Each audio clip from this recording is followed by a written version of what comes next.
श्रीराम. सर्व श्रोत्यांना प्रेमपूर्वक नमस्कार.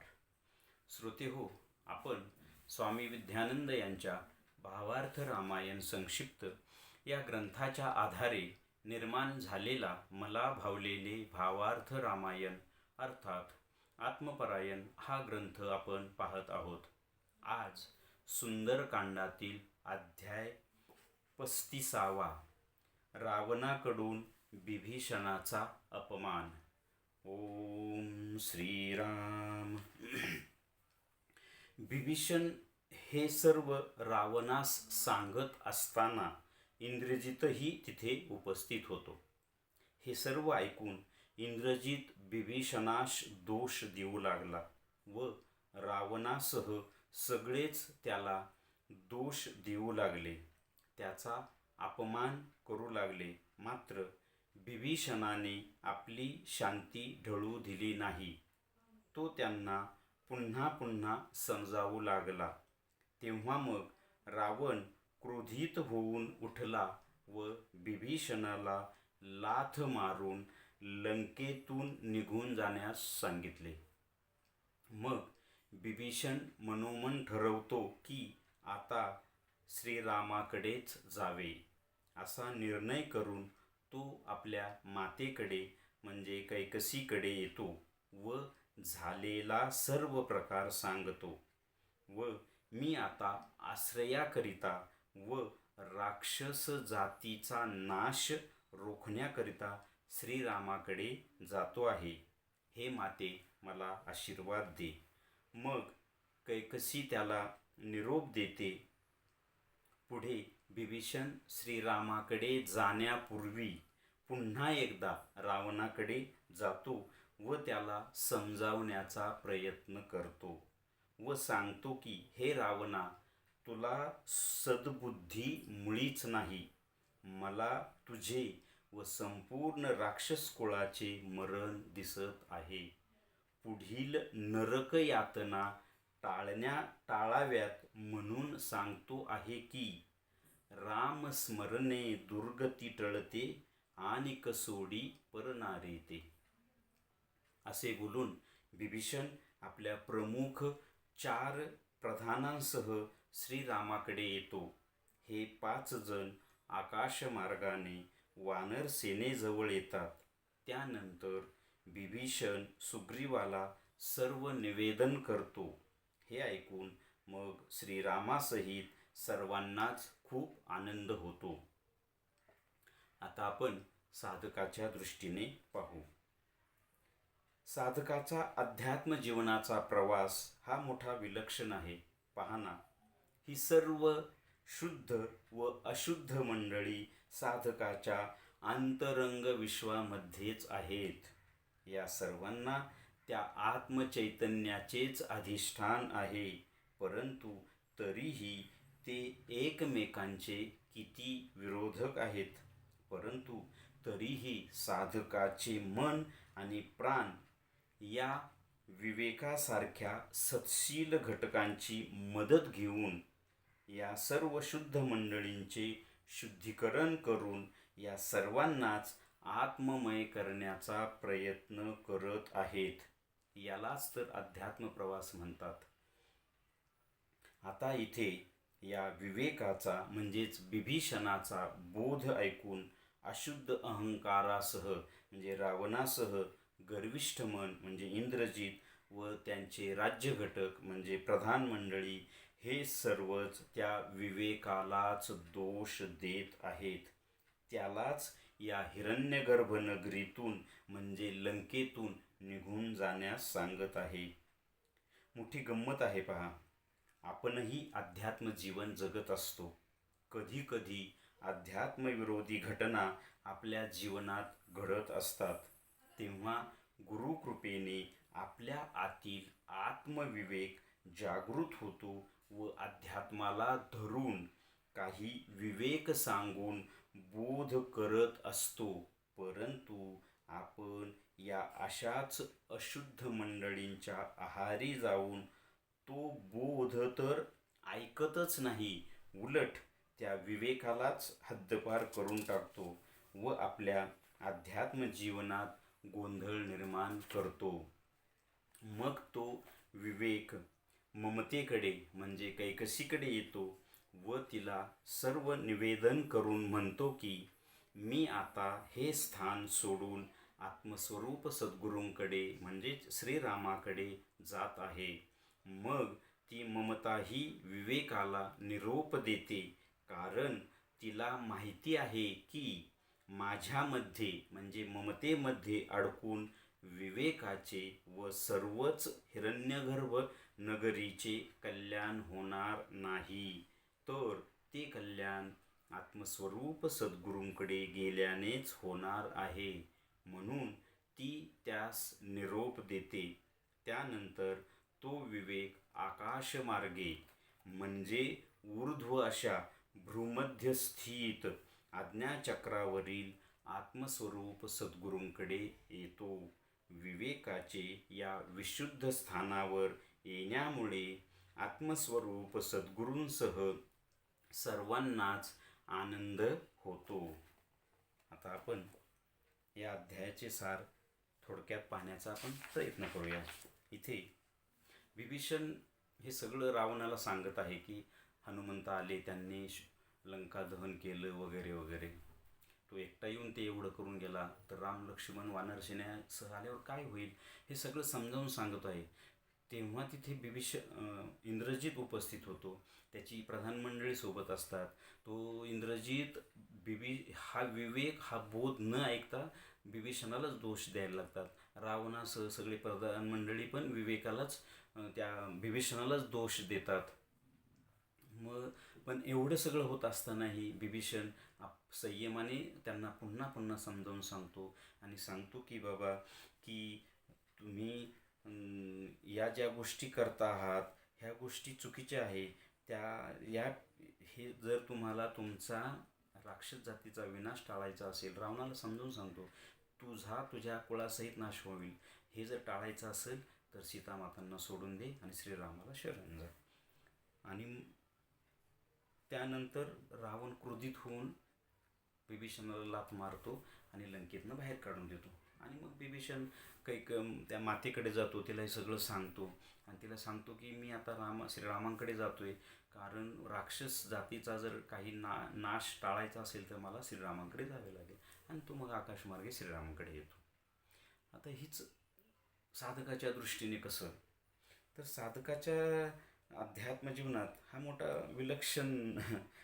विलक्षण गोष्ट आहे. बघा इथे काय म्हटलं की ही सर्व शुद्ध आणि अशुद्ध मंडळी साधकाच्या अंतरंगात आहे. मग आता या देहाला आपण हिरण्यगर्भ नगरी म्हणू साधकाच्या दृष्टीने, विश्वाच्या दृष्टीने हिरण्यगर्भांड. तर या नगरीमध्ये ही सगळी मंडळी याच नगरीत आहेत ना.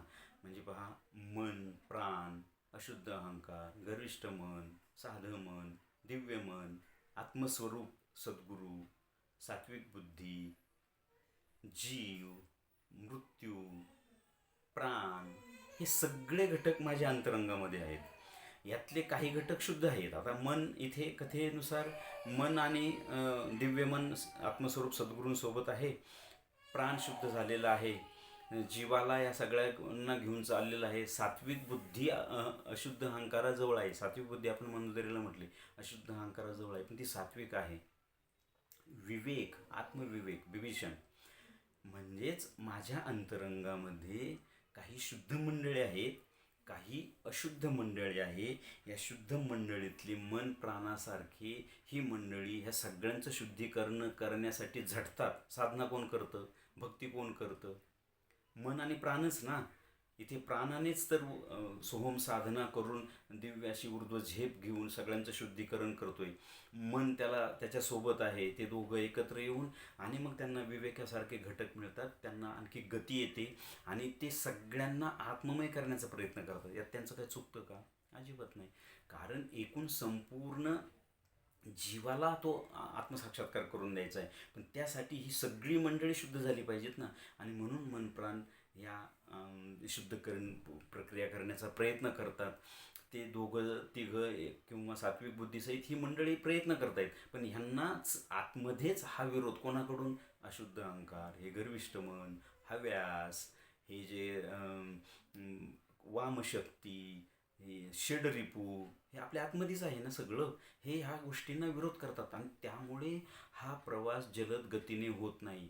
म्हणजे आपण साधना जरी करायला खूप नेटाने केली ना, तरी ती साधना या अंतरंगातील या मंडळींच्यामुळे त्याला वेग येत नाही आणि ऊर्ध्वाशी झेप आपल्याला घेता येत नाही, आत्म्याकडे जाता येत नाही, आत्मसाक्षात्कार करून घेता येत नाही.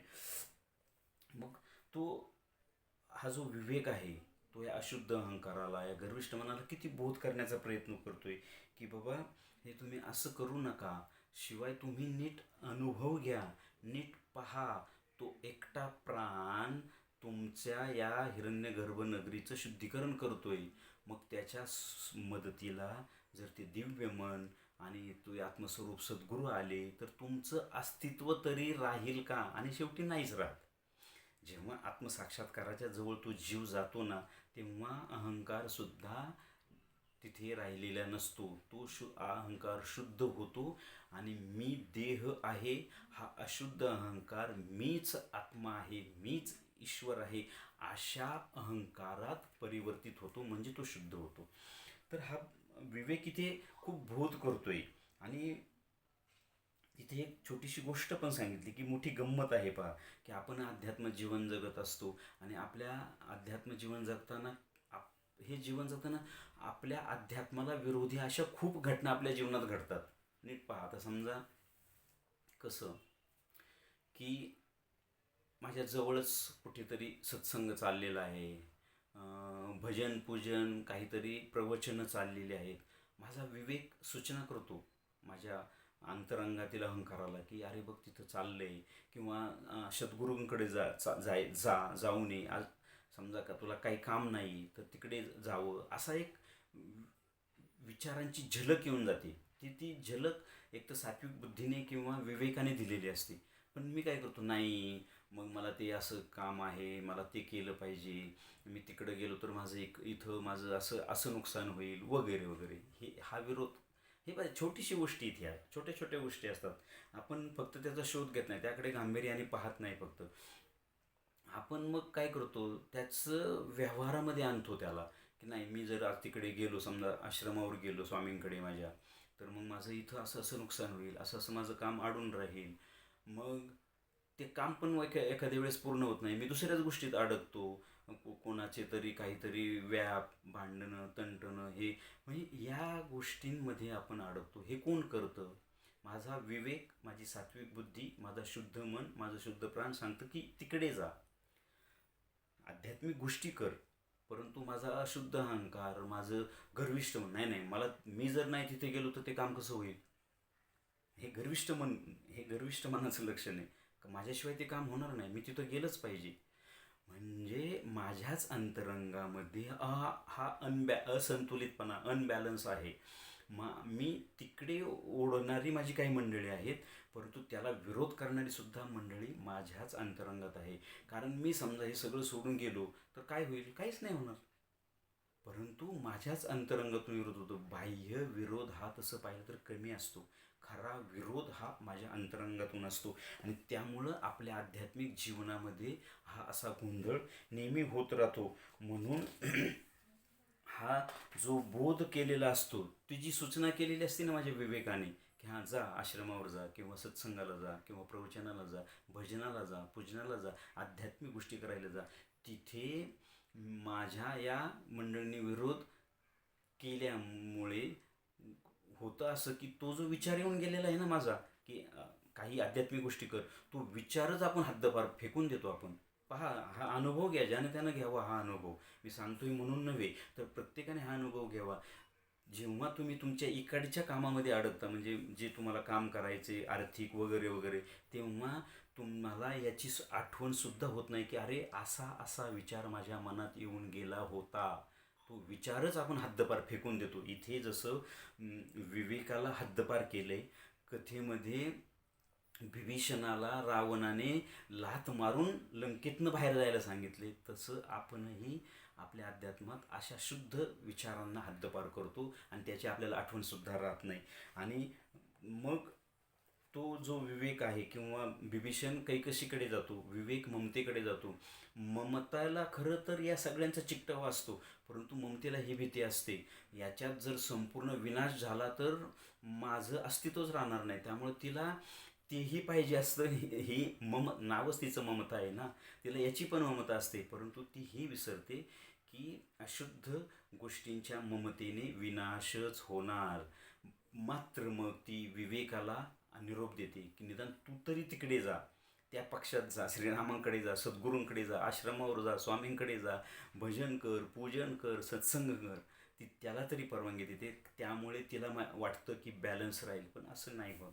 तो बॅलन्स थोडासा राहतो, परंतु ती प्राप्ती होत नाही, आत्म्याची प्राप्ती होत नाही. आणि मग नंतर तो कथेप्रमाणे तो विवेक मग आपल्या आत्मस्वरूप सद्गुरूंकडे येतो. तिथे कथेमध्ये विभीषण श्रीरामांकडे येतो आणि विवेक हा आत्मस्वरूप सद्गुरूंकडे येतो. तो सद्गुरूंचं स्थान कुठे आहे, त्यांनी ते सांगितलं की सद्गुरूंचं स्थान हे भ्रूमध्यात स्थित आज्ञाचक्रावर येतो. हे ऊर्ध्व आकाशमार्गे विभीषण त्याच्यात प्रधानासह आकाशमार्गे श्रीरामांकडे येतो, कारण मध्ये समुद्र आहे ना, मग तो आकाशमार्गे येतो. इथे कथेमध्ये विवेक हा आकाश कुठे, कारण भ्रूमध्यापासून आकाश सुरू झालं, हे आकाश आहे संपूर्ण, हे याला मूर्धन्य आकाश म्हटलं जातं. आणि सद्गुरूंचं हे स्थान आहे. आणि मग तो ऊर्ध्व आकाशमार्गे म्हणजे ऊर्ध्व होतो, कारण सद्गुरू अधो सापडणार नाही कधीच. सद्गुरूंची प्राप्ती अधो अवस्थेमध्ये, पतन अवस्थेमध्ये, व्यावहारिक सांसारिक माया ममता अशुद्ध षड्रिपू यामध्ये सद्गुरू सापडणार नाही, सद्गुरूंची शक्ती मिळणार नाही. त्यासाठी ऊर्ध्व व्हावं लागतं, म्हणजे भ्रूमध्यस्थित आज्ञाचक्रावर तो विवेक येतो आणि तिथे त्याची आता सद्गुरूंशी भेट होत आहे. हेच या अध्यायाचं सार आहे असं मला वाटतं. श्रीरामार्पणमस्तु. हरिओम तत्सत ब्रह्मार्पणमस्तु.